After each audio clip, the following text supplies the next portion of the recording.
जय जिनेंद्र भाई साहब।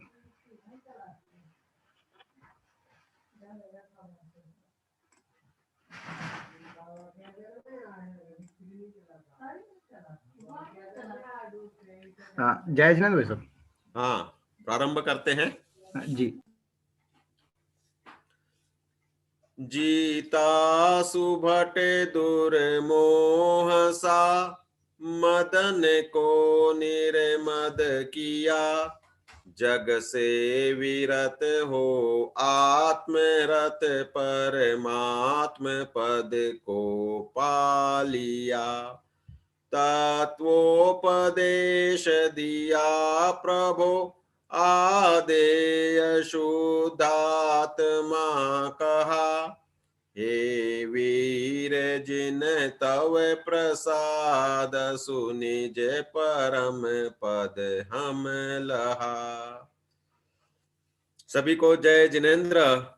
अपना यह इस श्रृंखला व्याख्यान श्रृंखला का अंतिम सत्र है, अंतिम व्याख्यान है। विगत दिनों में हमने समझा कि वास्तव में श्रावकाचार के पालन से सहज ही स्वास्थ्य रक्षा होती ही होती है, और बहुत तीव्र पाप का उदय नहीं हो तो वह प्रायः चरणानी योग के पालन से पूरे जीवन भर कोई बीमारी नहीं आती है।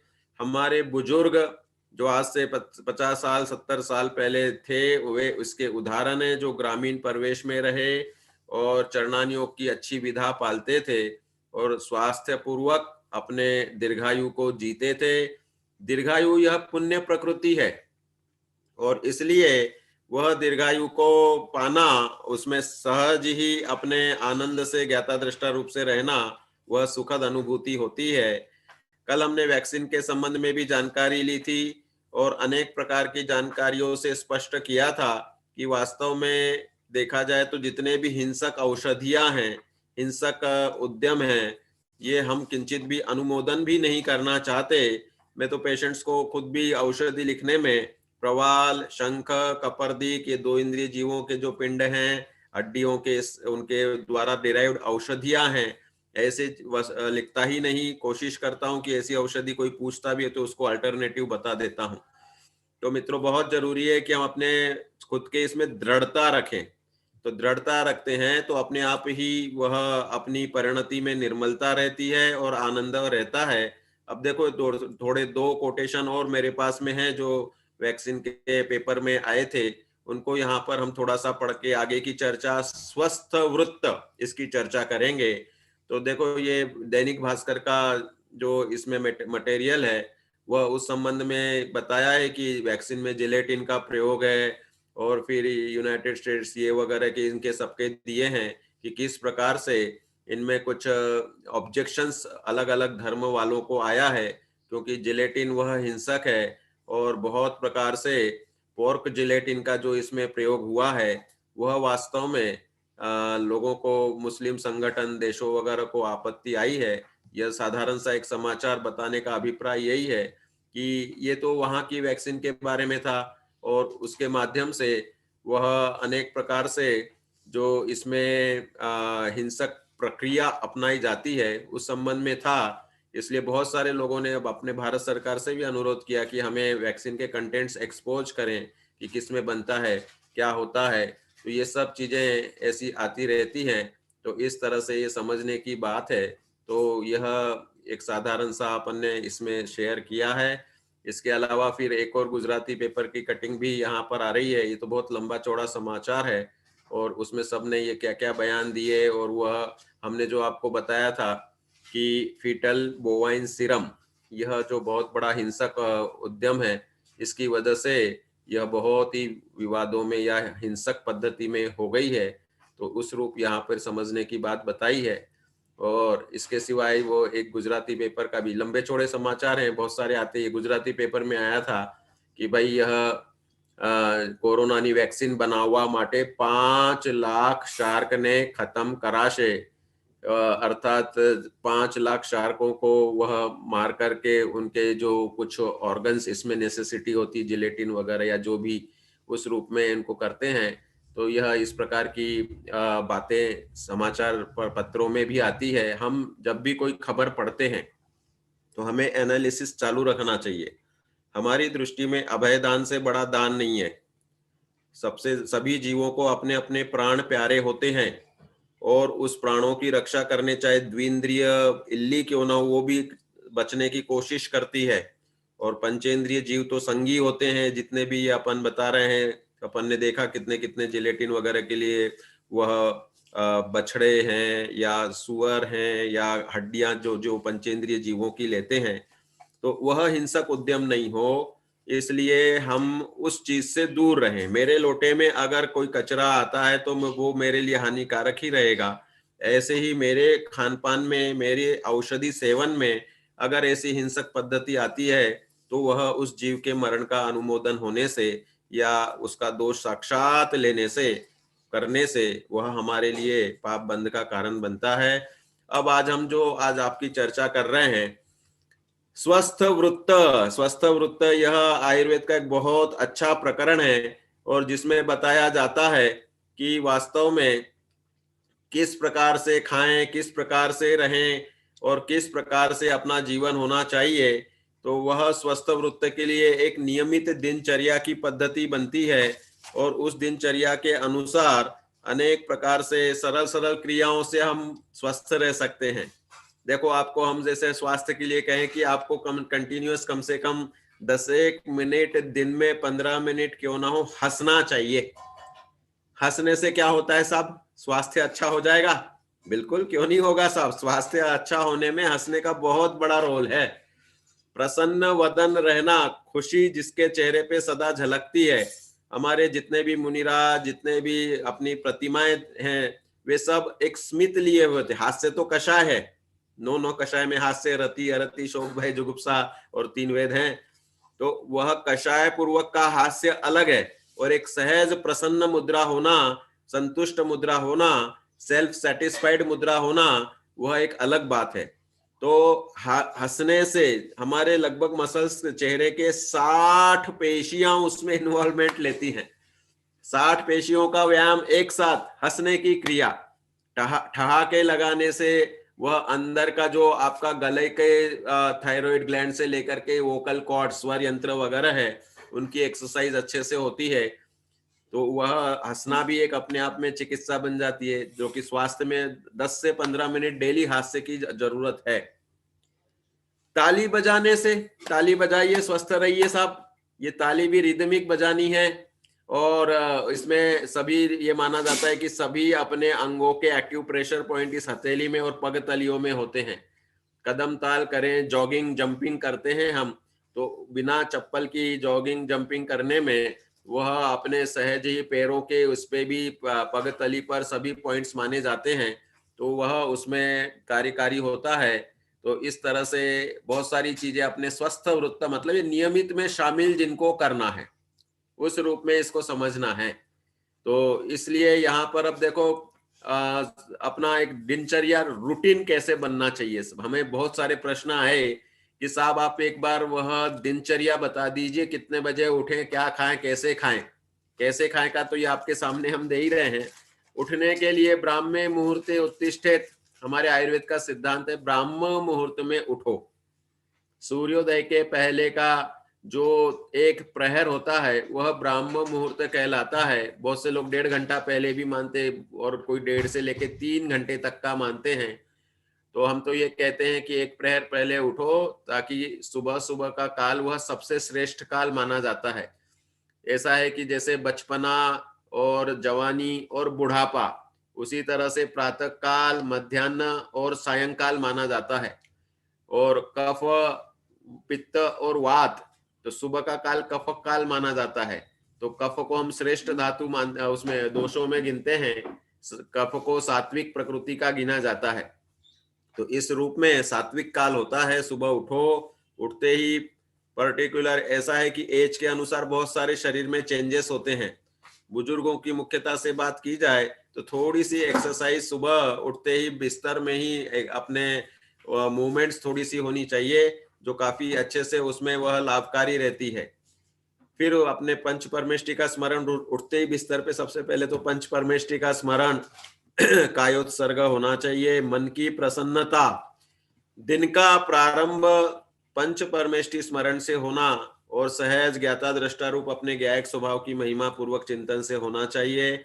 इसके बाद में जो नित्य कर्म वगैरह है, फिर उसके बाद घूमना, एक्सरसाइज करना, इनका हमें व्यवस्थित रूप से पालन करना चाहिए। जिन दर्शन, पूजन, स्वाध्याय, ये सब गतिविधियों के बारे में हम सुबह के सत्रों में बोल चुके। फिर आहार के लिए देखो आयुर्वेद में क्या बताया है, यह चर्चा कर रहे हैं। उष्णम अश्नियात, भाई भोजन कैसा करना चाहिए? कह रहे हैं कि भोजन उष्ण, थोड़ा गर्म होना चाहिए, क्योंकि अग्नि वह अपनी जठराग्नि है, तो वह उसमें उष्ण भोजन वह पाचकाग्नि को बढ़ाता है, शीघ्र पच जाता है। और उसमें जो देखो, जब तक पेट है तब तक गैस तो बनेगी, वायु, किसी को कम किसी को ज्यादा विकृत रूप से बनती है, वह नुकसान पहुंचाती है। इसलिए जरूरी है कि वह वायु का अनुलोमन बराबर निकल जानी चाहिए, वायु डकार आनी है तो डकार आनी चाहिए बराबर। तो उससे वह उष्ण जो भोजन है वह इस चीज में वायु शमन के लिए भी काम करता है, उचित रूप से अनुलोमन हो जाता है और बढ़े हुए कफ को भी वह कम कर देता है। दूसरा, भोजन कैसा होना चाहिए? स्निग्धम अश्नियात, स्निग्ध भोजन मतलब उचित चिकनाई जरूरी है सब। आप कहेंगे कि नहीं, आप हम एक उम्र के बाद में चिकनाई टोटली बंद कर दे, तो मैंने आपको बताया था, आप जैसे शरीर को डालते हो और अगर आपके इसमें चिकनाई तत्व कम हो जाता है, ये सब जितनी भी मूवमेंट्स चलती है इसमें सब में जोड़ों में हमारे आयुर्वेद के अनुसार श्लेषक कफ होता है, जो जॉइंट्स वगैरह में सब में, और लोगों के हिसाब से उसे ग्रीस कह देते हैं बहुत सारे लोग, या एक सिक्रीशन ऐसे जो होते हैं अपने जॉइंट्स वगैरह में। उचित रूप से शरीर के इसमें ग्रीसिंग के लिए चिकनाई उचित मात्रा में जरूरी है। जिनको कोलेस्ट्रॉल हो गया उनके लिए जरूर हम सलाह अलग से करते हैं, बाकी जिनके नहीं है उनको तो उचित मात्रा में चलना ही चाहिए। और वह इस तरह से स्निग्धम अश्नियात वात शामक हो जाता है, बल बढ़ाने में काम में आता है। और इसके बाद में बता रहे मात्रावद अश्नियात, अर्थात उचित मात्रा में लेना है भोजन, कभी भी एक्स्ट्रा नहीं, ना अल्प ना उच्च एकदम ज्यादा। तो मात्रा पूर्वक भोजन जो वात पित्त कफ तीनों को बिना प्रकोपित किए हुए स्वास्थ्य वृद्धि करता है। जीर्णे अश्नियात, जीर्णे अश्नियात का अर्थ ये है कि भोजन पूर्व का पच गया हो तभी खाना है।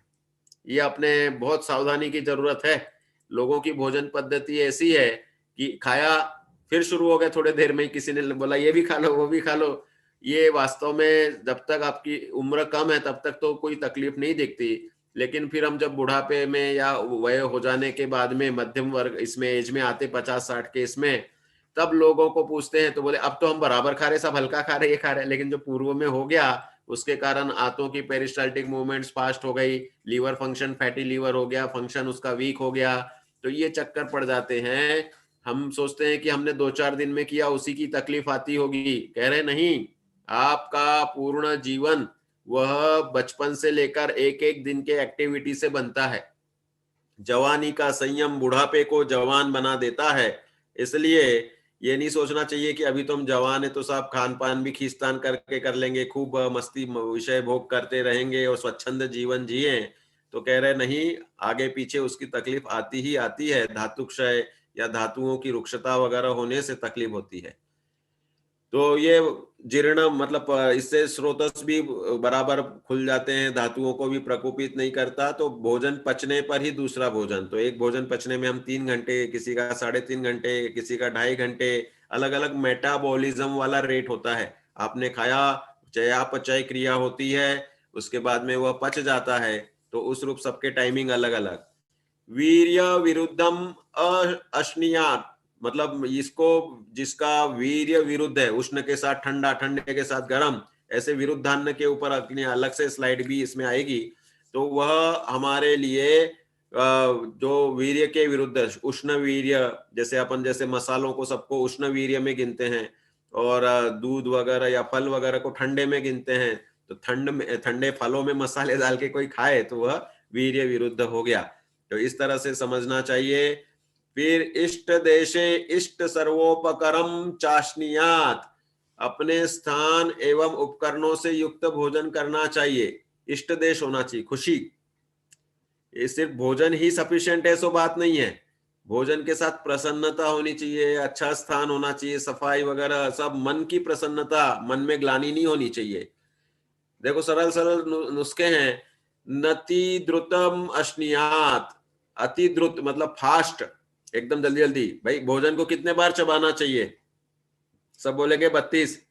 मैं खुद भी 32 बार नहीं चबा पाता हूँ। 18, 19, 20 के बाद में तो वो अंदर गले के नीचे ही चला जाता है। कहने का मतलब ये है, विधि पूर्वक हम उसको जितना अधिक चबा सकते हैं उतनी बार चबाना चाहिए।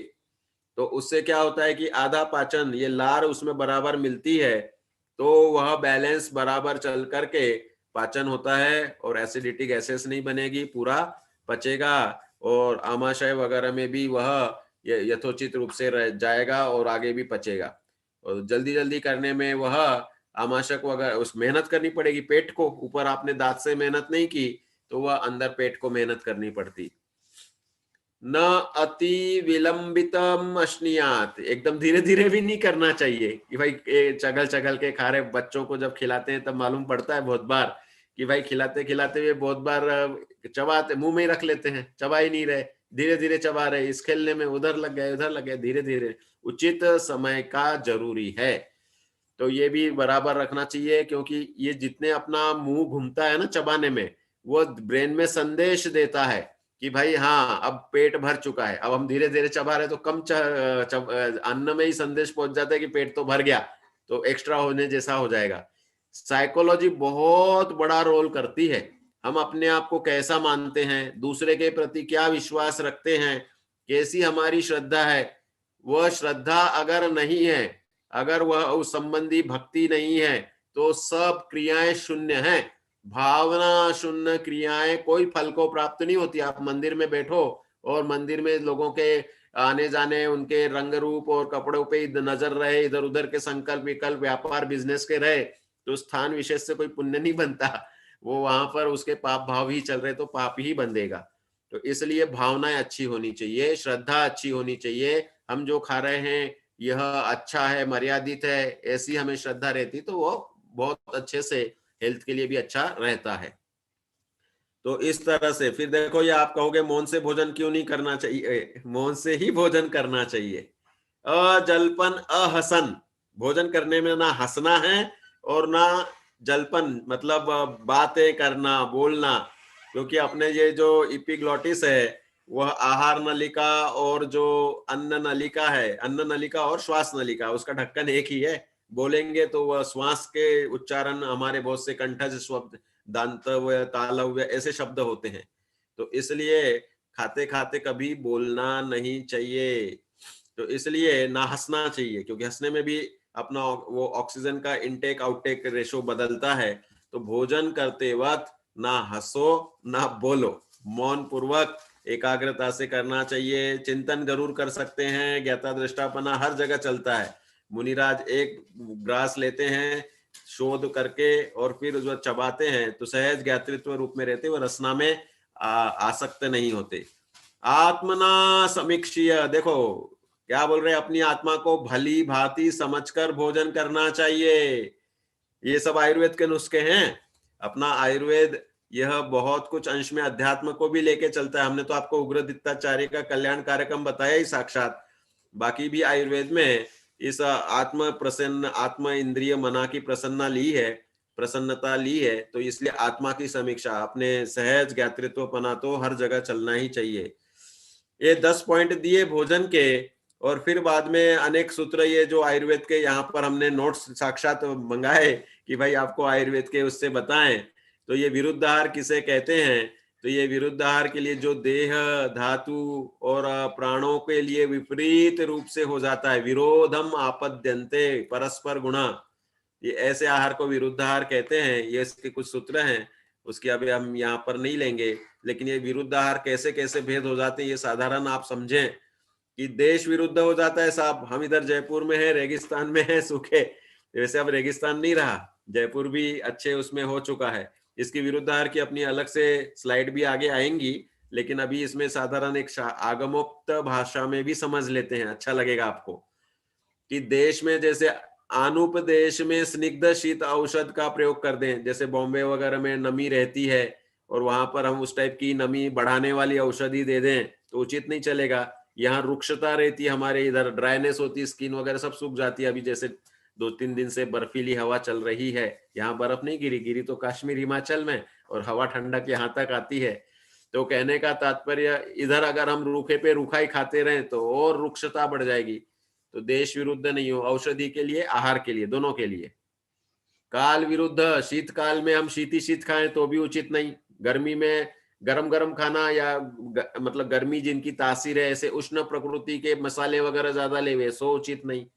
अग्नि विरुद्ध, कि भाई हमारे पेट में पचाने की ताकत कम है। मेरे एक मित्र हैं, वो डेली 250 ग्राम बादाम का हलवा खाते हैं, 250 ग्राम बादाम पाव भर, और अच्छे मजबूत हैं। उनकी अग्नि को देख के हमने सोचा कि हम भी खाएं, सो कह रहे नहीं, आपकी अग्नि जितनी पचाने की क्षमता है, 10 बादाम 12 बादाम का हलवा अगर आप पचा पाते तो खाओ। अभी सर्दियों में सब चीजें पौष्टिक और मतलब शक्तिवर्धक लेने का समय है।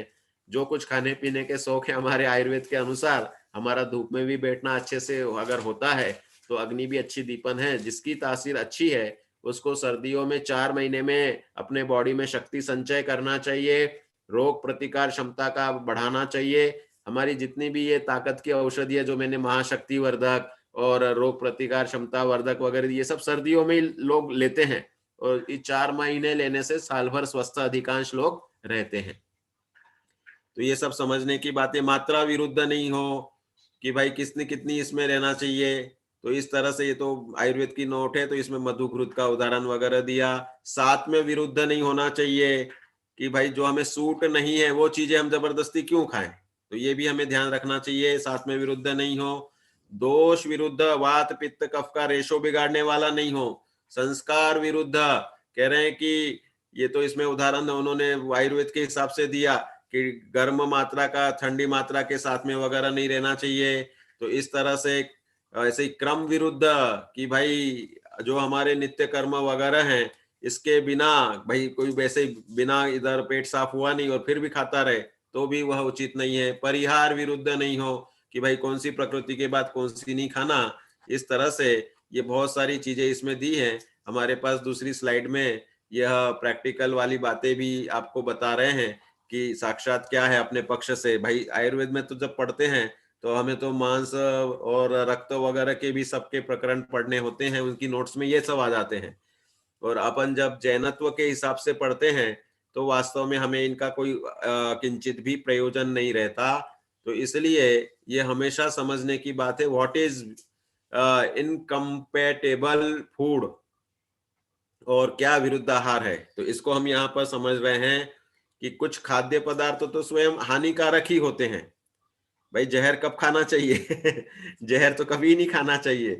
अब आप कहोगे जहर तो कोई खाता भी नहीं, लेकिन जो आप विम से बर्तन धो रहे हो तो विम में वह जो उसमें सॉल्यूशन में कॉस्टिक सोडा का रेशो है वह बहुत बार इतना रेशो वो होता है कॉन्सेंट्रेटेड कि उसकी वजह से वह थाली 4-4 बार 6-6 बार भी धो लो तो भी कुछ ना कुछ उसका अंश लगा रह जाती है, और धीरे धीरे वह हम जहरीले तत्व हमारे बॉडी में जाते रहते हैं।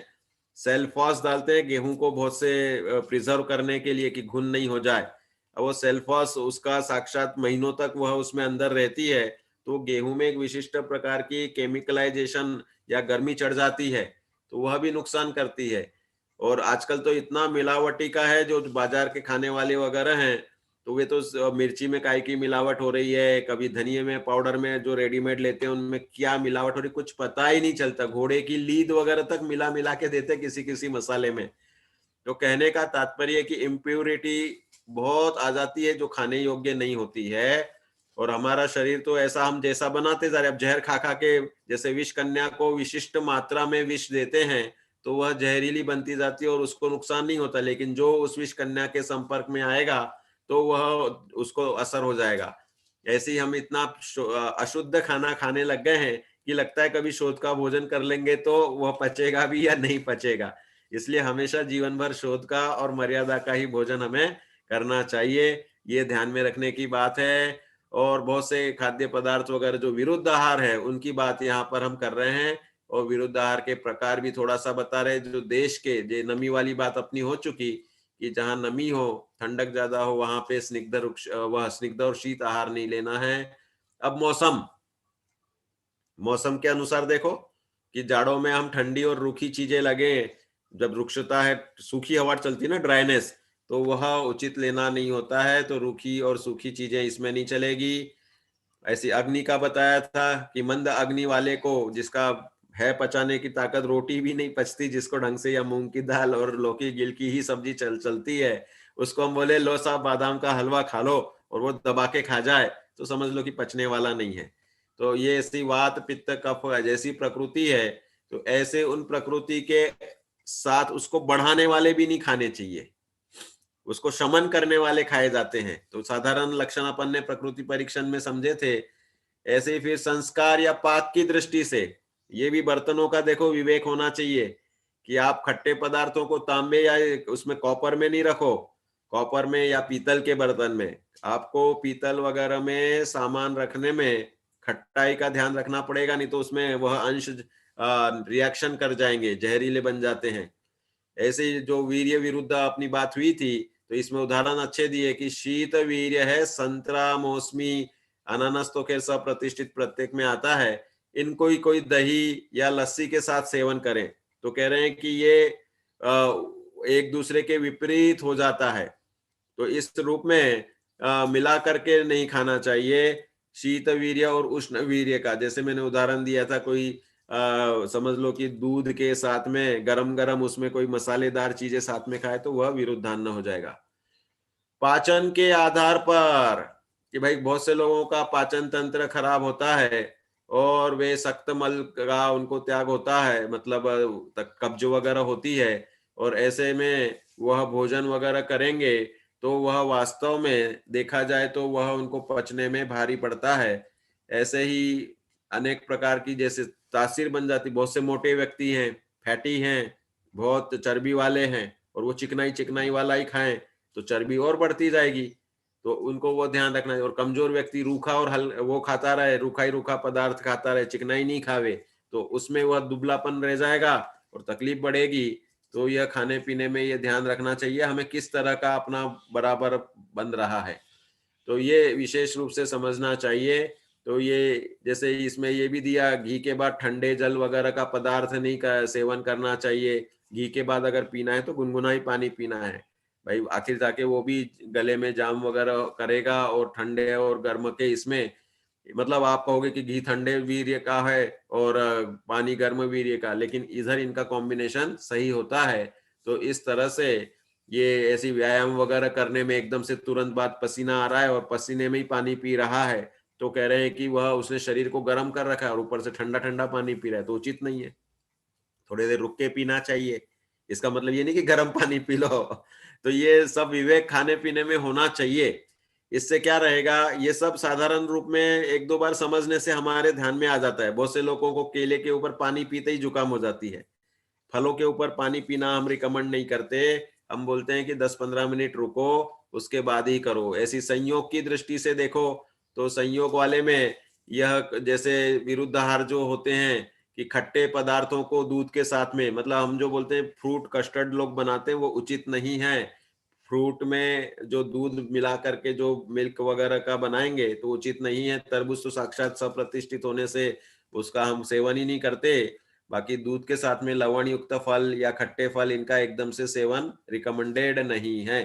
देखो बहुत से लोग आदत में सेट कर लेते हैं, दूध केला लेते हैं पौष्टिक बढ़ाने के लिए। हम बोलते हैं अभिसंधि होता है, भारी होता है, आप केले अलग से खाओ, भले फिर बाद में 2-5 मिनट बाद दूध पी लो, लेकिन बाहर से मिला के आप लेते हो तो वह हेवी हो जाता है, पचने में भारी होता है। अब किसी किसी को पच जाता है बहुत बार, लेकिन उससे हम नियम नहीं बना सकते। रुचि की दृष्टि से कि भाई अच्छे न लगने वाले भोजन, भाई अब इंटरेस्ट, ये तो बहुत बड़ा इशू है। बच्चे बोलते हैं हमको तो ये अच्छा नहीं लगता, वो अच्छा नहीं लगता, हमें तो ये इसका टेस्ट अच्छा नहीं लगता। करेले बहुत कम बच्चे पसंद कर रहे हैं। हम बोलते हैं षड रसात्मक भोजन खाओ, उसमें कटु रस भी है और कड़वा रस। कटु को तो तीखा में ले लेते हैं, और ये तिक्त मतलब कटु मतलब कड़वा, तो कड़वे पदार्थ भी खाना चाहिए। हम अपने जीवन में मधुर रस और लवण रस इन दो का तो खूब सेवन करते हैं, मीठा और नमकीन। हर किसी से पूछो तो भाई मेरे लिए मीठा चॉइस है, किसी को नमकीन चॉइस है, लेकिन कोई ऐसा बोलने वाला मिलता है कि मेरे लिए कड़वा चॉइस में अच्छा है, मैं प्रिफर करता हूं कि कड़वी चीजें दो। कहने का मतलब रसों का बैलेंस होना चाहिए। ये षड रस जो है उचित मात्रा में चाहिए। लवण कम खाने वालों को सोडियम की कमी हो सकती है, और ज्यादा खाओगे तो नसें बीपी बढ़ जाएगा या नसें ढीली हो जाएंगी और हड्डियां कमजोर होने लग जाएंगी, गलने लग जाएगी। तो इस तरह से वह समझने की बात है कि हमें षड रसात्मक रसों की आदत डालनी चाहिए। बच्चों को समझाना चाहिए बेटा ये भी स्वास्थ्य के लिए जरूरी है, करेला भी हफ्ते में 2 दिन तो बनना ही चाहिए। इस तरह से वह हमें इस संबंधी भक्ष्य पदार्थों में जो जो उपलब्ध हैं उनमें वह अपनी रुचि डेवलप करनी चाहिए। रुचि अनुयायी वीर्य है, जैसे हम स्वाध्याय के लिए बोलते हैं, आत्मा के लिए बोलते हैं। आत्मिक रुचि होगी तो उसमें मन लगेगा, और हमने इतनी विपरीत रुचि कर रखी है तो खेलने कूदने बाहर की विकथा वगैरह में तो मन लगता है, और आत्मा की बात सुनने के समय में हमें बेचैनी या आलस आने लगता है। तो ये सब चीजें साधारण सी समझने की है। एक बार आपको समझ में अभी बता दे रहे तो हमेशा ही समझ में आ जाती है। दूध के साथ देखो दही नहीं खाना, नमक नहीं खाना, अन्य कच्चे सलाद दूध के साथ नहीं लेना। बहुत सारे लोगों को दूध के साथ कुछ ना कुछ लेने की आदत हो जाती है। दूध के साथ रोटी लेते तो रोटी तो नमक डाल के बनती है, अपन आटे में नमक डाल के फिर रोटी बनती, तो दूध नमक विरुद्धान्न होता है। इसके आगे हम प्रभाव भी बता रहे कौन सी बीमारी होती है। सहंजना, इमली, खरबूजा, बेल, नारियल, नींबू, अनार ये दूध के साथ नहीं चलेंगे। आंवला, गुड़, गुड़ को भी लिखा है तो दूध और गुड़ ये फटने के स्तर तक इतने मात्रा में नहीं लेना। आप जो शक्कर नहीं लेना चाहते हैं और शोध की खांड नहीं है तो शोध का गुड़ वह दूध के साथ ले सकते हैं। उसमें लवण का रेशो ज्यादा होगा तो विपरीत हो जाएगा। बहुत से गुड़ बनते हैं तो वो कलर के चक्कर में उसमें लवण युक्त पदार्थ डाल देते हैं, गुड़ में भी नमकीन पना आ जाता है, तो इसलिए वह दूध में डालते ही फटेगा। तो ऐसे गुड़, दूध और गुड़ तो वह विरुद्धान्न हो गया। तिलकुट है, उड़द है, दूध के साथ के लिए लिखा है ये सब। द्विदल देखो अपने आप ही दूध और उड़द साथ में नहीं लेना है, दूध और चने का सत्तू साथ में नहीं लेना। लोग बहुत से दूध में सत्तू घोल के ले लेते हैं, तो ये सब विपरीत अन्न है, इनको स्वास्थ्य की दृष्टि से नहीं खाना चाहिए। द्विदल के हिसाब से तो अभक्षापन लेते ही है, तो उसका त्याग करते ही है। दही के साथ में भी देखो आपको कौन से पदार्थ नहीं खाने। दही के साथ दूध नहीं खाना कि भाई हम दूध में ही तो डाल के दही बनता है तो दही दूध साथ में खा ले, करे नहीं। पनीर, पनीर खुद ही अपने आप में बनाओ तो वैसे ही खाना पड़ेगा, लेकिन मसाले डालते ही द्विदल हो जाएगा और विरुद्धान्न हो जाएगा। और इस तरह दही के साथ में वह गर्म भोजन, खीरा, खरबूजा हम जनरली रिकमेंड करते हैं कि इस तरह के खीरे का रायता वगैरह बना के, जो अपने बीज द्विदल भी हो जाते हैं, तो इनके रिकमेंडेशन है कि भाई ये प्रयोग में नहीं लेने चाहिए। ये अभिसंधि हो जाते हैं, पचने में भारी हो जाते हैं, इसलिए इनको नहीं लेना चाहिए। ये भी ऐसी ठंडे जल के साथ में घी, तेल, गरम दूध, गरम पदार्थ, ठंडे जल के साथ में ये फल वगैरह सब ये नहीं लेना है, इस तरह से यहाँ पर बताई है। तो ये सब चीजें ऐसे ही गर्म जल के साथ कोई आइसक्रीम लेवे सो भी उचित नहीं है। तो ये इनसे होने वाले रोगों की थोड़ी सी यहाँ पर लिस्ट भी बताई है कि भाई जो विरुद्ध आहार करते रहते हैं तो अभी तो तुरंत कुछ नहीं दिखता भाई, एकदम से बीमारी नहीं होती।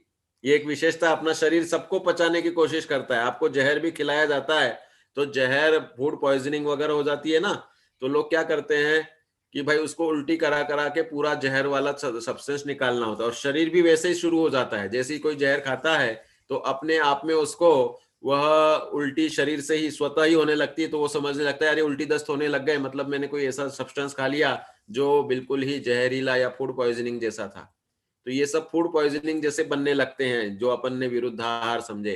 तो इससे चर्म रोग, फूड पॉइजनिंग, चर्म रोग का तो ये रिसर्च है कि जो ल्यूकोडर्मा, आजकल सफेद कोट वाले बहुत सारे लोग मिलते हैं, बहुत सारे लोगों को खुजली चलती रहती है, पूछ रहे तो कितने सालों से, कि 10-10 सालों से, 8-8 सालों से, अनेक प्रकार के उनके शरीर में सीरोमा का रेशो कम हो जाता है, रस क्षय हो जाता है हर कभी, तो फिर खुजली शुरू, थोड़े धूप में गए और फिर खुजली शुरू, ऐसे जो हो जाते हैं, इसका कारण ये आहार में कहीं ना कहीं विरुद्धान्न पहले लंबे समय तक लिया हो। उस समय बीमारी तो नहीं हुई लेकिन बाद में हो गई। तो ये सब समझने की बातें हैं। ये पेट में पानी, जलोदर वगैरह होना, ये भी इसके लिए निमित्त बनता है। फोड़े, भगंदर, पाइल्स वगैरह, फिशर वगैरह, ये सब उल्टी सीधी खाने पीने की आदतें का ज्ञान नहीं होने से। हम सोच रहे कि भाई ऐसा कुछ नहीं होता, ये महीनों के बाद, सालों के बाद आते हैं, और एक बार हो जाते तो पाइल्स हो गए एक बार, तो बस फिर उसको बहुत मुश्किल से मेंटेन होता है। जब कभी उसको औषधि वगैरह से शमन भी हो जाते हैं, लेकिन फिर कॉन्स्टिपेशन हुआ या कुछ थोड़ा सा ही उसने गर्म चीज वगैरह खाई और फिर से वह बनने लगते हैं। तो इस तरह से ये बहुत सारी चीजें हो जाती हैं। तो ये हमें ध्यान रखने की बातें हैं कि हमारे भोजन पानी में विरुद्धान्न बिल्कुल भी नहीं आना चाहिए, क्योंकि हमें स्वास्थ्य में लगना है। तो देखो, स्वास्थ्य की सुश्रुत संहिता की परिभाषा है कि हमारे दोषों का भी बैलेंस सही होना चाहिए। सम दोषा समाग्निश्च सम धातु मल क्रिया। ये मनुष्य शरीर है, मल की भी उचित स्वेद आना जरूरी है। पसीना नहीं निकले सो परेशानी, ज्यादा पसीना आए सो परेशानी। तो ये सब क्रियाएं होनी चाहिए। और सब स्वास्थ्य का लक्षण है अपनी आत्मा प्रसन्न, मन में आह्लाद और शरीर में भी उत्साह रहना चाहिए। प्रसन्न आत्मेन्द्रिय मनः, इंद्रियों में मतलब शरीर में उत्साह। तो ये सब वास्तव में वह स्वास्थ्य कहलाता है। और फिर उसके अनुसार सुखायु और दुखायु मानी जाती है। भाई आयु कर्म तो 8 कर्मों में हम तुम सब मानते ही हैं, और सब अपनी अपनी आयु के अनुसार जीते हैं। मैंने आपको बहुत उदाहरण भी दिए थे कि डॉक्टर भी अल्पायु में मर जाता है और बीमारी से ग्रस्त हो जाता है। इससे हम ये नहीं कह सकते कि भाई सिर्फ वैद्यकीय के ज्ञान से हम जिंदगी भर बिना बीमारी के ही रहेंगे। तो इसलिए मूल तो सर्व चीजों का कारण द्रव्य कर्म है, और द्रव्य कर्म को हम देख नहीं सकते किसके कौन से द्रव्य कर्म बंदे साहब इनके ज्ञानावरण का इतना क्षयोक्षम है, या इनको कौन सा अस्थिर अस्थिर नाम कर्म का उदय कब आने वाला है। तो द्रव्य कर्म को तो हम देख नहीं सकते। तो ये 9 कर्म जो हैं कि ये ऐसा खाओ तो ऐसा होगा, भैंस का दूध का दही खाओगे तो नींद आएगी। गोमट सार में प्रकृति समुत्कीर्तन अधिकार में सब 8 कर्मों के उत्तर प्रकृतियों के 9 कर्म दिए हैं। तो यहाँ पर हम जो ये बताना चाह रहे हैं कि अपने ये सब द्रव्य कर्मों को हम जानते नहीं। तो 9 कर्म मतलब सिर्फ निमित्त रूप सामग्री, संयोग सामग्री, ये सर्वथा काम नहीं करती। सर्वथा काम तो आपका द्रव्य कर्म का उदय करेगा। तो इसलिए यहाँ पर ये बता रहे हैं कि भाई वह सुखायु और दुखायु बनाना संयोग रूप से इन अपने खाने पीने के नियम, ये स्वास्थ्य रक्षा के जो नियम दिए हैं कि हिताहार करो, हिता विहार करो, और अपना घूमना फिरना, अन्न वस्त्र निवारा, इनका सिलेक्शन वह निमित्त रूप से इस आयु कर्म को टिकाने में सहायक होता है। तो इसलिए नित्य हितकर आहार विहार का सेवन करो, सोच विचार करके कार्य करो। भाई डायरेक्ट ऐसा नहीं करना चाहिए कि सब लोग कर रहे सो मैं भी कर लूं, भेड़ चाल। जैसे हमने आपको सब चीजों में बताया, बीमारियों के इसमें हो चाहे घूमने फिरने में हो, हमने तो सबको यही बोला कि मास्क ही वैक्सीन है। ये मंत्र है ना, सब जगह लिख के चल रहा है आजकल। तो ये सबसे बड़ी वैक्सीन अपने लिए अपना कार्य करने में समर्थ है। तो सोच विचार कर करो, हिंसा अहिंसा सोचो, इस भाव का सोचो, अगले भाव का सोचो। हम कहीं से आए हैं, ये इतने सारे जो तिर्यंच गति के जीव हमें इधर सामने दिख रहे हैं, तो ये आगे हमें नई अवस्था पानी है, ऐसी अवस्थाएं नहीं पानी है। तो इनकी रक्षा का उद्यम होना चाहिए। वे भी जीव हैं, उन्हें भी बचाने का भाव होना ही चाहिए। तो ये अहिंसक पद्धति की अपनी दोपहर की श्रृंखला में सांसारिक विषयों में लिप्त नहीं हो, त्याग कर, ये आयुर्वेद के सूत्र दे रहा हूं मैं, ये सब त्याग करने वाला हो, संभाव में रहने वाला हो, सत्यवादी हो, क्षमावान हो, और आप्त वचनों का पालन करने वाला हो। हमारे आप्त देवशास्त्र गुरु मुनिराज, देवशास्त्र गुरु ये हमारे आप्त हैं। तो हमें आगम जो हमारे लिए हितकारी है, आप्तागम तपो भृताम, इनके श्रद्धान को सम्यक दर्शन कहते हैं। तो हमें अपनी आगम आज्ञा को पालना चाहिए और जीव दया के इसमें सदा संलग्न रहना चाहिए। और इसलिए फिर यह आयुर्वेदिक सदाचारी पुरुष को यह सहज ही दिनचर्या, रात्रिचर्या, ऋतुचर्या आचरण, ये अभी से हमेशा ही अभ्यास में रहना चाहिए। बचपन से ही हमें जितनी जरूरी स्कूल की पढ़ाई नहीं है, उतनी जरूरी अपनी शरीर के स्वास्थ्य की पढ़ाई की जरूरत है। हमें आज के काल में अपने जीवन शैली में सबको थोड़ा बहुत यह ज्ञान अपनी प्रकृति का, अपने क्या सूट होता है खाने में, क्या नहीं होता है, जैन दर्शन के श्रावकाचार का यह ज्ञान तो चाहिए ही चाहिए। नहीं तो हम इस मनुष्य भव को भी पाप के बंध में खर्च कर देंगे और वह तिर्यंचवत ही जीवन जिएंगे, स्वच्छंदी जीवन जिएंगे, तो वह वास्तव में किंचित भी समझदारी की बात नहीं है। ये स्वस्थ वृत्ति का प्रयोजन ही है, स्वस्थस्य स्वास्थ्य रक्षणम और आतुरस्य विकार प्रशमनम, कि स्वस्थ व्यक्ति का स्वास्थ्य का रक्षण हो और कोई कदाचित बीमार हो गया तो उसका विकार प्रशमन, रोग को ठीक करना। और धर्म अर्थ काम मोक्षानाम आरोग्यम मूलभूतम, भाई हमें इस शरीर से धर्म अर्थ काम मोक्ष ये पुरुषार्थ चतुष्टय हैं, ये और उसमें भी हमारा परम लक्ष्य मोक्ष प्राप्ति, जहां सदा सुखी सदा स्वस्थ हो गया, कभी बीमारी नहीं होगी। शुद्धात्म है मेरा नाम, मात्र जानना मेरा काम, तो वहां पर भूख प्यास नहीं है, खांसी जुकाम नहीं है, सतशिव सुंदर मेरा धाम, ऐसे मोक्ष की प्राप्ति के लिए अपना पूरा जीवन समर्पित है। इसलिए बहुत जरूरी है कि हम अपने खान पान की कला को पहचाने। मूलभूत जरूरत है अन्न जल, तो इनमें वह विधि हमने आपको विगत 12 दिनों के, ये 6 दिन के 12 सत्रों में उचित रूप से बताई है। और इसलिए जब यह शरीर ही वर्तमान का हमारा सब धर्म के लिए निमित्त भूत बनने वाली सामग्री है, तो बहुत जरूरी है कि स्वास्थ्य रक्षण के मूल मंत्र साधारण बताए आपको, कोई हमने आपको वैद्य नहीं बना दिया, कोई कोर्स नहीं करा दिया, कुछ हमने जो BAMS पढ़ते वक्त के नोट्स थे, कुछ ऐसी जानकारी और जो आजकल खूब रिसर्च चलती रहती है, इनके आधार से बताया है। और इसमें अपना एकमात्र पवित्र अभिप्राय यही है कि सभी स्वस्थता को जैन चरणानियों के अनुसार पालें, सभी पुण्य को अपने बढ़ाएं। जब तक मनुष्य भाव आगे और है, अभी इस भाव में तो मोक्ष होता नहीं है पंचम काल में, तब तक हम अपने अच्छे अच्छे संयोगों को, हमें समोचरण की प्राप्ति हो, हमें मुनिराजों का समागम मिले, हम वज्र वृषभ नारा संवहनधारी बने कि जिसमें नियम से संपूर्ण मोक्ष का पुरुषार्थ होता है, उपसर्ग जय करने की सामर्थ्य पूरी रूप से होती है। अभी अपने हीन संवहन है, हीन काल है, हीन देश है। भारत में एक मांसाहारी प्रदेश बहुत सारे हैं, केरल वगैरह में तो 97% मांसाहारी, और ये अपने 5 राज्यों में जैनी या समझ लो कि शाकाहारी लोग ज्यादा हैं, राजस्थान, उत्तर प्रदेश, महाराष्ट्र, गुजरात और मध्य प्रदेश। बाकी पूरे राज्यों में मांसाहारियों के परसेंटेज 80% से ऊपर है। ऐसा दुष्म भीषण काल यह है कि, और औषधि के माध्यम से देखे जाएं तो जैनी भी उसमें शामिल हो जाते हैं कि वह मांसाहारी औषधि ले लेकर स्वास्थ्य रक्षण के लिए जीवन भर एक वह मांस का टुकड़ा कहो या मांस की गोली, वह हम अज्ञानता में खाते रहे हैं। तो हमें यह प्रासुक उपाय, प्रासुक आचरणों से कभी जीवन भर औषधि नहीं लेना पड़े, ये बहुत बड़ा संयम का पालन होगा, बहुत बड़ा प्राणी दया का, प्राणी संयम का पालन होगा। इसलिए ये बार बार मैं सब जगह लोगों को टिप देता हूँ, ये जो सुबह बताया कि सोने के पहले या शाम के भोजन के बाद ब्रश करो, अन्न कण निकालो, जीवों नहीं होंगे, तुम्हारे दांत भी खराब नहीं होंगे, डेंटिस्ट का बिल सबसे बड़ा बिल होता है।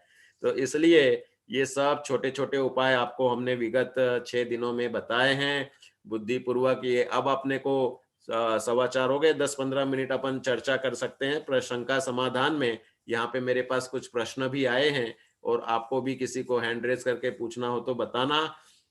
देखो अब यह बता रहे कि किसी ने भेजा है, कहाँ से भेजा है ये मेरे ध्यान में नहीं है। इसमें मेरे चाचा जी को देखने में झाई आती है और कुछ धुंधलापन सा आता है, मोतिया बिंद नहीं है, उम्र 70 साल के आसपास है, क्या करें, घरेलू उपाय तो बताओ। ये एक आंखों की समस्या, ज्वलंत समस्या होती है। ये किसी अविनाश जी ने भेजा है। तो कहने का तात्पर्य यह है कि भाई आंखें ये अपनी बहुत बड़ी जरूरत है। हम आंखों से जितना ज्यादा देखते हैं उतना कभी कान से भी सुन सकते हैं, लेकिन उसके मुकाबले कम। और चखना वगैरह तो ये सब साक्षात जीवा वगैरह से, इनसे होने वाले और भी कम।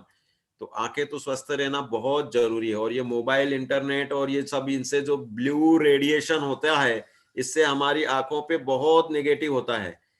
तो ये कंप्यूटर, मोबाइल, इसमें अब टेक्नोलॉजी भी नई नई आती है। ब्लू ब्लॉक ब्लॉकर इस नाम से एक लेंस आता है, काफी वो महंगा भी ठीक ठीक आता है। तो वह जैसे ये आप मेरे चश्मे में भी देख रहे होंगे, हरा नीला दिखता है ना, तो ये पर्टिकुलर कोटिंग होती एंटी रिफ्लेक्टर वगैरह सॉल्यूशंस वगैरह की। और ऐसी ब्लू ब्लॉकर में वह कंप्यूटर की रेज, मोबाइल की रेज जो ज्यादा देखते हैं रहते हैं, वो रेज को ब्लॉक करता है कुछ अंश में, सर्वथा नहीं कर पाता। तो इस तरह से ये चश्मों का सेवन जिनको नंबर आ गया है उनको आंखें संभालना जरूरी है। त्रिफला चूर्ण को देखो, इनके लिए इलाज बता रहे घरेलू। त्रिफला चूर्ण ले लो, पानी में भिगाओ, रात को गुनगुने पानी को ठंडा करके, मतलब गर्म पानी को ठंडा करके उसमें भिगाओ, सुबह उसको कपड़ छन करो, क्योंकि पार्टिकल्स अगर आंखों के धोने में अगर आ गए तो आंखें डैमेज हो जाएंगी। तो कपड़े से छानो उस पानी को, और उस पानी में अपनी आंखें उसको छपकारे मार के धो, प्लस एक कप आते आई कप, तो उससे अगर उसमें आंखों को धोते हैं तो ये जितने भी प्रॉब्लम्स बता रहे हैं ना, मोतियाबिंद तो अभी है नहीं इनको वैसे, लेकिन फिर भी धुंधला दिखना, कभी आंखों में जलन होना, कभी आंखों में प्रॉब्लम आना। दूसरा इलाज, मुंह में पानी भरो और ऊपर से आंखों पे छपकारे मारो, और वह मुंह का पानी भी थूक दो, क्योंकि चेहरे की गर्मी भी आंखों को निगेटिव असर लाती है। तो ये दो उपाय। तीसरा ये होता है कि कुछ आई ड्रॉप्स होते हैं जो पर्टिकुलर आयुर्वेदिक बनते हैं, उनकी हम रिकमेंड करेंगे। तो उसमें हमारी नेत्र सुदर्शन अर्क एक होता है, जो पलाश वनस्पति है उसके जड़ का अर्क होता है, तो वह उसमें आंखों में डालने में काम करता है। तो इस तरह से वह रहेगा। बाकी बहुत से आई ड्रॉप्स में शहद का प्रयोग होता है, इसलिए सावधानी पूर्वक लेना है हमें। किसी में शहद लिखा है तो वो नहीं लेना है, प्याज का रस डल जाता है, किसी में क्या क्या, ऐसे बहुत सारे कंटेंट्स आते हैं। सावधानी तो हर जगह रखनी पड़ेगी। हम उस जमाने में पैदा हो गए जहां पर लोग अन्याय अनीति अभक्ष वाले हैं, शरीर को सब कुछ मान करके पंचेंद्रिय जीवों की हिंसा करके भी स्वास्थ्य को मेंटेन करना चाह रहे हैं। तो हमें नेसेसरी है कि हम उनके उसमें निमित्त नहीं बने, उन पंचेंद्रिय जीवों के उस कंजम्पशन के लिए, इसलिए उनका प्रयोग अपने जीवन में नहीं करना है। प्रश्न आगे का आया, भोजन करते समय पानी पीना उचित है क्या? ये भी बहुत बड़ा प्रश्न चलता रहता है। लोग बोल रहे नहीं पियो, बोल रहे पियो। देखो, रूखा सूखा जिसमें दाल वगैरह कम है, दाल भी बहुत सारे लोग गाढ़ी गाढ़ी बनाते हैं, बहुत से लोग पतली बनाते हैं, गुजराती लोग चम्मच से पीते हैं। इतनी अच्छी, मतलब सबकी अच्छी बुरी की तो समीक्षा अलग है, आदतें अलग अलग हैं सबकी। तो अगर आपके भोजन में जलीय अंश अच्छी मात्रा में नहीं है तो आपको बीच बीच में पानी पीना चाहिए। इसलिए पीना चाहिए कि हमारा जो आंतों का ये जो मशीनरी है ना, ये एसिमिलेशन करेगी, तो उसमें वह उचित पानी जाना जरूरी है। मैं तो मुनिराज की चर्या से उदाहरण देता हूं कि मुनिराज के भोजन में 2 हिस्से आहार, 1 हिस्सा पानी और 1 हिस्सा खाली, इस तरह से रखते हैं। और यही प्राकृतिक चिकित्सा के लिए भी वो बोलते हैं। तो वह पानी भी उचित मात्रा में भोजन आवश्यक है। अब वो पानी हमने पहले ही दाल में बहुत सारा डाल दिया। अब ये किसको कम पानी पीना चाहिए? कि जिसका पित्त का द्रवत्व ज्यादा है, जिसको खाया हुआ डकार के साथ में ऊपर आ जाता है गले में, तो समझ लो कि उसको पित्त का द्रवत्व ज्यादा, एसिडिटी ज्यादा, उसको एसिडिटी कहा जाता है। एसिड होता है ना अपने पेट में, वह, तो वह पित्त निकलने लगता है, उसको हम बोलते हैं कि भाई तुम भोजन में ज्यादा पानी नहीं पियो। सबके लिए सब नियम नहीं है। आप अपनी अपनी प्रकृति के लक्षणों से पहचानो और आपको क्या तकलीफ है उसका स्वरूप समझना चाहिए। तो जिसमें अब बहुत बार ऐसे लोग टिफिन ले जाते हैं ऑफिस में और सिर्फ सब्जी रोटी ले गए सूखा सूखा, तो उसमें वह बहुत जरूरी है कि उसको बीच में भी थोड़ा उचित पानी पीना जरूरी रहेगा, और भोजन के बाद भी थोड़ा पानी पीना जरूरी रहेगा। जिसको मोटापा बढ़ाना है और पित्त का द्रवत्व कम है, उसके लिए कहा जाता है भोजन के बाद थोड़ा ज्यादा पानी पिएगा वो। और जिसको ये पित्त बन रहा है उसको भोजन के बाद पानी पीने से रोकते हैं, कहते हैं 2-4 घुट पी लो, फिर 20 मिनट बाद पी लो, ताकि आमाशय से थोड़ा आहार आगे निकलना शुरू हो जाए। आमाशय में पित्त का संचय ज्यादा रहता है, तो इस रूप में वह एसिडिटी वगैरह की तकलीफ वालों को रोका जाता है कि भोजन के बाद ज्यादा पानी नहीं पियो, भोजन में भी कम पियो। बाकी सामान्य व्यक्तियों को भोजन के साथ लिक्विड आइटम नहीं हो तो उचित मात्रा में चाहिए ही चाहिए, और भोजन के बाद भी उचित पानी पीने में कोई नुकसान नहीं है। अगला प्रश्न आया है कि भाई हंसाने के लिए, हंसने के लिए आर्टिफिशियली हंसना कितना सही है? भाई एक स्वाभाविक हास्य होता है और एक आर्टिफिशियल, मतलब जो हा हा हा करके जो लॉफ्टर्स उसमें गार्डन में वगैरह में जाके हंसते हैं ना। तो कह रहे ठीक है, इस हंसने में भी अपने मसल्स तो इन्वॉल्व होते ही होते हैं, नकली हंसो चाहे असली हंसो। लेकिन हंसने की मुद्रा में देखो बहुत से ऐसे एक्सरसाइज बताते हैं कि जिसको, जैसे बहुत सारे लोग तुतलाते हैं, बहुत सारे लोगों को जिह्वा बराबर नहीं फिरती है, तो ई ओ वाला व्यायाम भी दिया जाता है। तो ऐसे शब्दों का चयन करके उनका उच्चारण, आप संस्कृत में प्राकृत में पाठ पढ़ते हैं, अपनी समय सार की गाथाएं, नियम सार की गाथाएं, या फिर कोई भी रत्नकर्ण श्रावकाचार्य के श्लोक वगैरह, तो इनसे अपने मसल्स जो मुंह के जिह्वा के हैं, ये बहुत अच्छे व्यायाम रूप से परिणत होते हैं। संस्कृत प्राकृत भाषा में पढ़ने से ये हमारे बहुत सारे मसल्स का व्यायाम होता है। दूसरा, वाइब्रेशंस, कंपन होते हैं, उन शब्दों के कंपनों से ये जो आपका चेहरा है इसका स्वास्थ्य और ब्रेन की तरफ फ्लक्चुएट होने वाला ब्लड का स्वास्थ्य भी बहुत अच्छा होता है, क्योंकि ये श्वास की प्रक्रिया, दीर्घ श्वसन वगैरह, और इसके सिवाय बोलने के उच्चारण की प्रक्रिया, इनके माध्यम से ये फेफड़े और ये चेस्ट का और चेहरे के इसका दिमाग का स्वास्थ्य का बहुत संबंध, रिसर्च उसमें आती है कि इनका संबंध है। तो ये श्वास लेना ही अपने आप में बहुत बड़ी कला है। अनुलोम विलोम और कपालभाति ये उचित मात्रा में जरूरी करना है। ये रहते हैं तो दिमागी तौर पे ब्रेन में ब्लड सप्लाई बेस्ट होती है। भ्रामरी प्राणायाम, वह ब्रेन के ब्लड सप्लाई के लिए बहुत अच्छी रहती है, इसलिए ये ऐसे हमें ध्यान में रखना चाहिए। अगला प्रश्न आया कि भाई दूध के साथ ऐसे कोई फल हैं जो खाएं, तो अभी अपन ने विरुद्धान्न में पाला था कि वास्तव में दूध के साथ नहीं लेना है, आप दूध के आगे पीछे ले लीजिए। कि भाई जैसे आपको केले, बहुत से लोग पौष्टिकता के लिए सुबह 2 केले खाते हैं, ऊपर से दूध पीना चाहते हैं, तो वो चल जाएगा।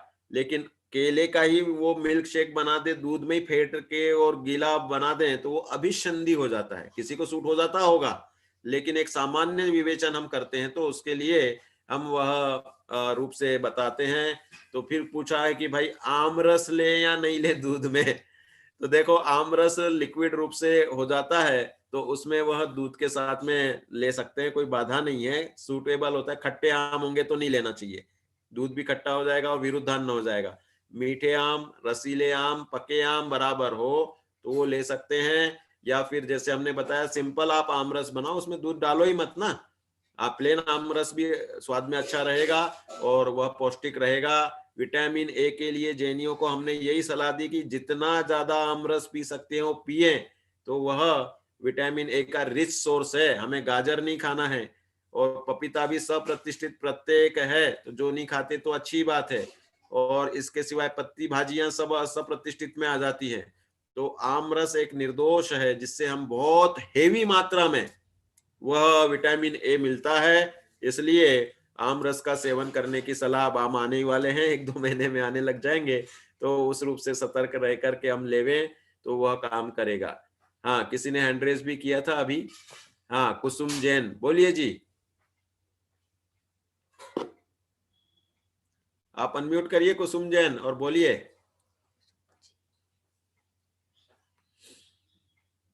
चलो, आवाज नहीं आ रही आपकी। अच्छा, उनका नेटवर्क थोड़ा स्लो है। हाँ बोलिए। हाँ, कौन बोल रहे हैं, बोलिए। हाँ जी, जय जिनेंद्र भाई साहब। हाँ, जय जिनेंद्र, पंकज शास्त्री खड़ेरी से बोल रहे हैं, बहुत अच्छी बात है, जी बोलो साहब। भाई। हाँ बोलो मैं ये बोलो। कह रहा था कि कई लोग बोलते हैं कि ये जीवी नहीं करना चाहिए मंजन के साथ में, ये क्या इसमें रहता है?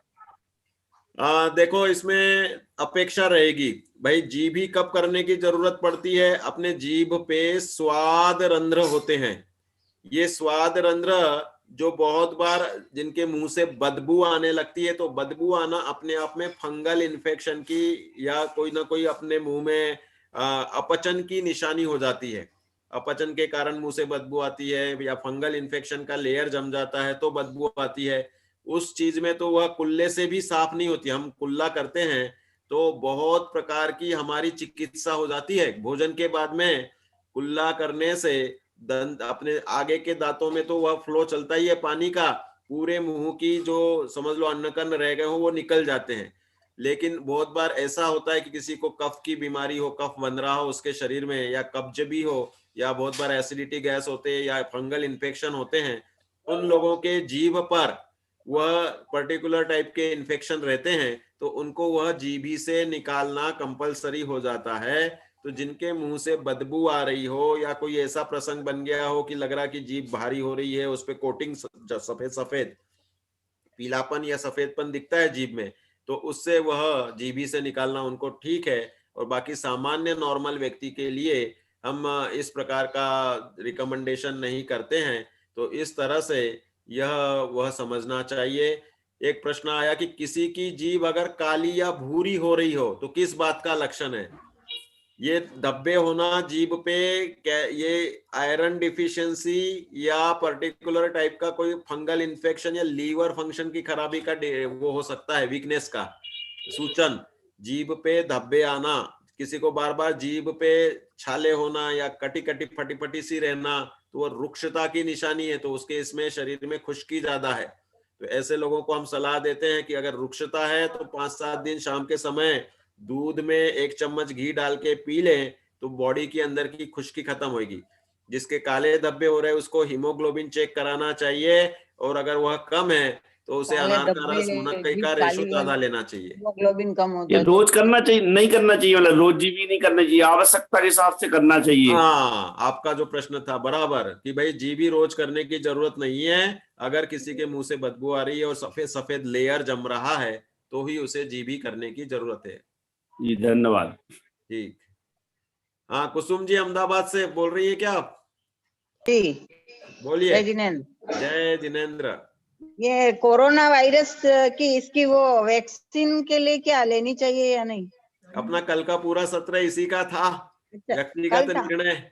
इसमें यह कल तो है मैंने कि भाई, सुना था, कल वाला तो, हाँ, कल कल वाला तो सत्र तो मैंने पूरा सुना। दोपहर में बताया था ना कि भाई पूर्ण रूप से इसमें हिंसा का दोष आ रहा है। जिलेटिन आदि के इसमें स्टोर किया जाता है और अनेक प्रकार के सुअर या फिर गाय के बछड़े आदि का हिंसा का द्वारा इसका निर्माण है। फीटल बोवाइन सीरम, ये वास्तव में इसमें जो कंटेंट है, ये बछड़े के हृदय के रक्त का जो सीरम है उससे बना हुआ होने से हमारे लिए बिल्कुल लेने योग्य नहीं है।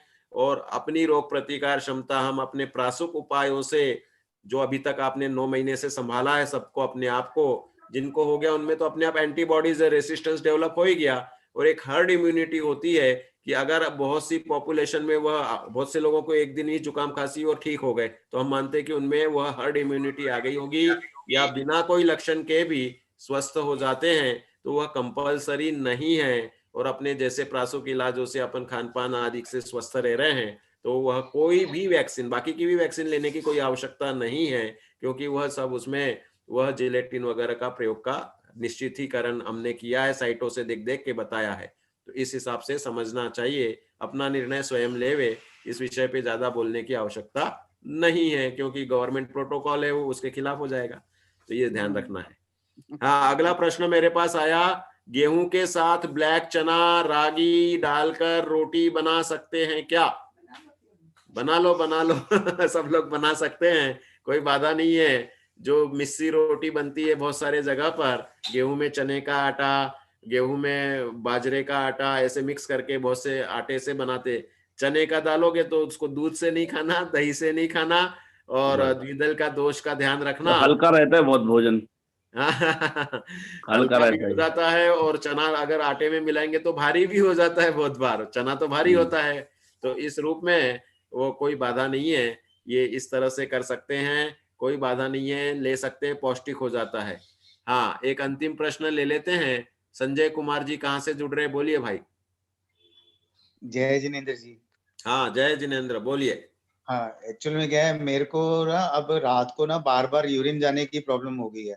मैंने लॉकडाउन से पहले टेस्ट कराए थे सारे, तो उसमें स्लाइटली सा उन्होंने बोला प्रोस्टेट का एनलार्जमेंट है, तो वो गोली दे रहे हैं मेरे को, लेकिन उस गोली से भी मुझे कोई खास आराम नहीं आता। फिर भी मुझे कम से कम नहीं तो 5-7 बार, और कई बार तो ऐसा होता आधे आधे घंटे में थोड़ा थोड़ा करके भी जैसे आता है ना, मैं तो खुल के वेग नहीं आता पूरा।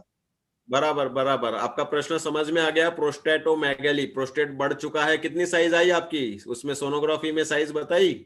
साइज एक्चुअल में मेरी रिपोर्ट में है, स्लाइटली बोला उन्होंने।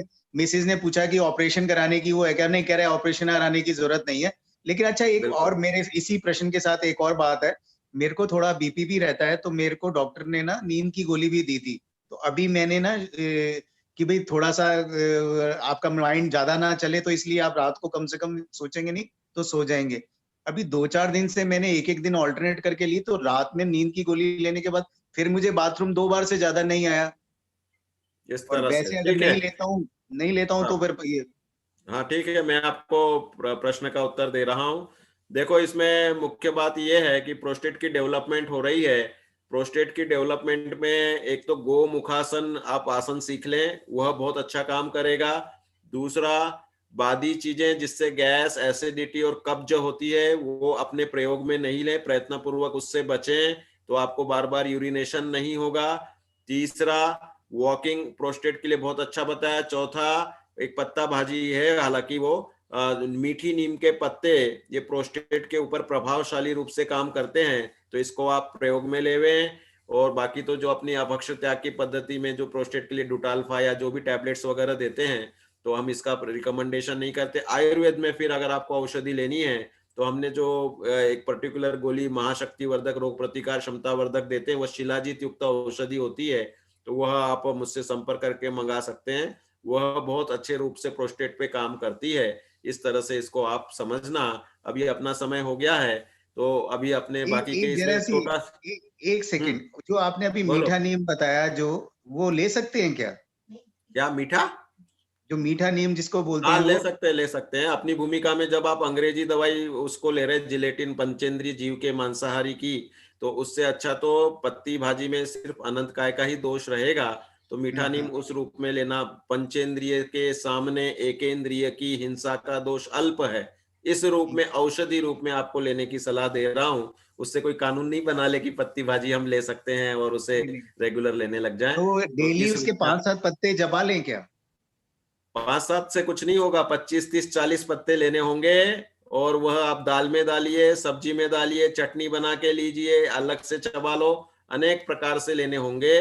तो ठीक आपको है। प्रोस्टेट की साइज भी लोगों की 70 सीसी, 80 सीसी के बाद भी ऑपरेशन की जरूरत नहीं पड़ती है। और इधर नॉर्मल साइज तो 30 के नीचे होनी चाहिए, 27 के भी नीचे। तो इस तरह से वह प्रोस्टेट की मेगाली भी उससे कंट्रोल होती है। तो यह एक चिकित्सा की बात आपको बताई है।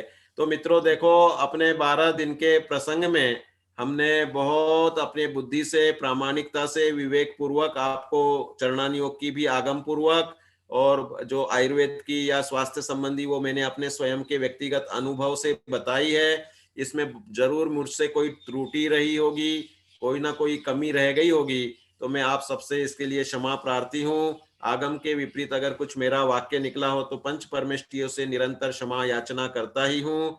और ये जो सर्वोदय अहिंसा जिनके प्लेटफॉर्म पे बैठ करके, जिनके चैनल पे बैठ के मुझे यह मौका दिया गया, उसके लिए भाई संजय जी का बहुत बड़ा मैं उनका धन्यवाद और आभार ज्ञापित करता हूँ। उनने सहजता से ही, संजय जी हमारे उपस्थित हैं, सहजता से मुझसे चर्चा की कि अपन ऐसा करें, और सहजता से उनने सब पूरी टेक्निकल टीम और पूरा समझ लो जो भी इसके बैनर वगैरह बनाना करना, बहुत सारी चीजें इन्होंने की, सब चैनलों में और ग्रुपों में इसको फॉरवर्ड किया। और लोगों के जन कल्याण के लिए, स्वास्थ्य के लिए, ये पहले से जन कल्याण के इसमें बहुत पहले से, इस वर्षों से जुड़े हैं।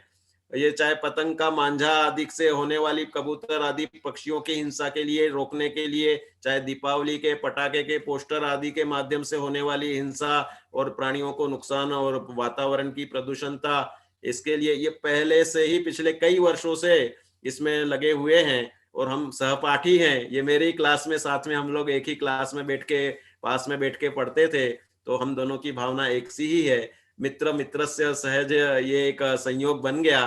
तो संजय जी को बहुत बहुत धन्यवाद, और विनीत जी ने भी टेक्निकल साइड संभाली, इसके लिए उनको भी बहुत बहुत धन्यवाद। और आप सबको महान धन्यवाद कि अपने निमित्त से ऐसी जिन चर्चा हुई, स्वास्थ्य के लिए भी अहिंसा की चर्चा हुई, सभी को बहुत बहुत धन्यवाद। जय जिनेंद्र।